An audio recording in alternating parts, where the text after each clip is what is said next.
talk about doing business with China, it's a little of both, okay? And I hesitate a little moment because I had to run through my time clock. And when I say run through my time clock, it's very complex to do business in China. China's very competitive now. It's way more competitive than it was in the past because the government is more focused on domestic consumption, and that's how come the economy is able to rebound. Get back on track real quick because it was leaning on more domestic consumption anyway, and less dependent upon export industry. COVID just pretty much accelerated everything.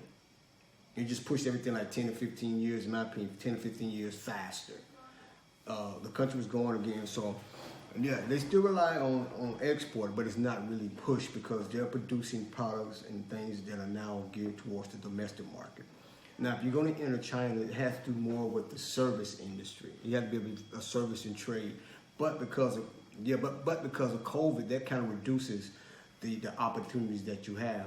And when I say that, in particular, coming from the U.S. because of the policies that the U.S. is having right now, as far as with student visas, exchange of technology, and overall not being able to travel here much easier now because of COVID, because of the requirements you have to go through to get into the country. It's very difficult for right now. So the service industry in China is an up and coming industry, but it's really hampered if you're outside of China trying to do service inside of China.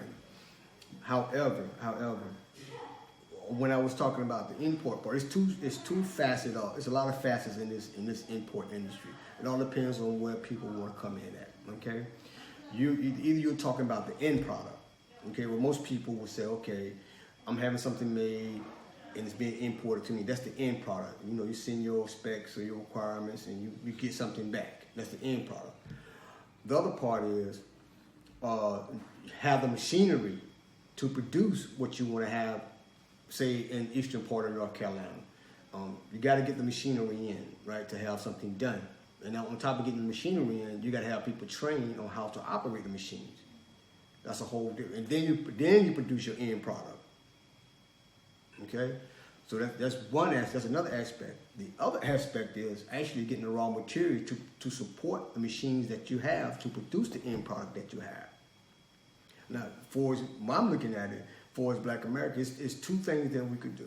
I mean, you can't eliminate China out of the equation, no matter what trade disputes that they have between the United States and China. China is in the equation. The United States is in the equation. So don't listen to that rhetoric about decoupling from China. There's certain things that the countries are not going to do together. Certain things is going to make it much more difficult to do things together. But it's still things that it's much more easier to do together. And I'm going to talk about the easy part.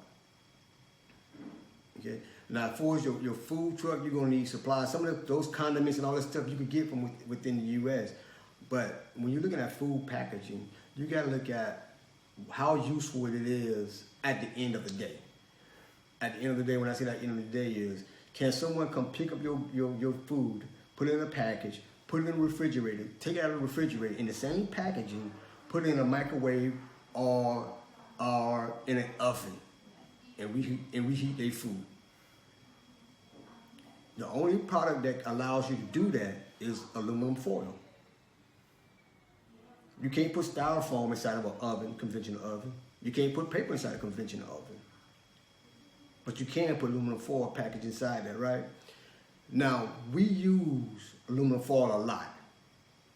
You can name it. You probably use it every day. That's an easy product. Recyclable, reusable, easily transferable. You can transport it real easily. You can have like HBCU brand logo on the packaging.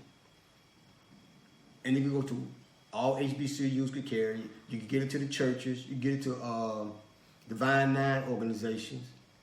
That's a whole industry that we don't even tap into. You could train. I mean, you want to get equipment. You could get the equipment to get people to learn how to operate it. The way that you could do to learn how to operate is through AR, augmented reality. You put on the goggles, people can train you that way. That's what we're doing over here. So I'm telling you things I'm doing, things I'm involved in, things I post online. I do that too, but it's just too much I do. I can't post everything. I just post, you know. I'm touching a lot of industries. I've been over a long time, so I'm involved with a lot of things. And also, when you talk about STEM, look at education, STEM education. What products do we have that identify us that our kids could buy from us that's STEM related?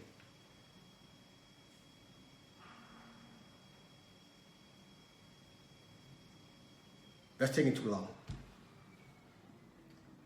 That's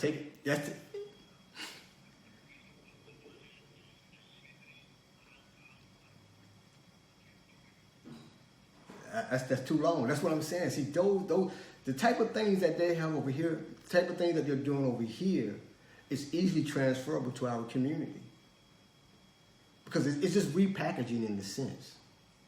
You can redesign it, but you also repackage it to fit what we have. You know, like, you know, don't reinvent the wheel. Just add another spoke to it, or just change the tire.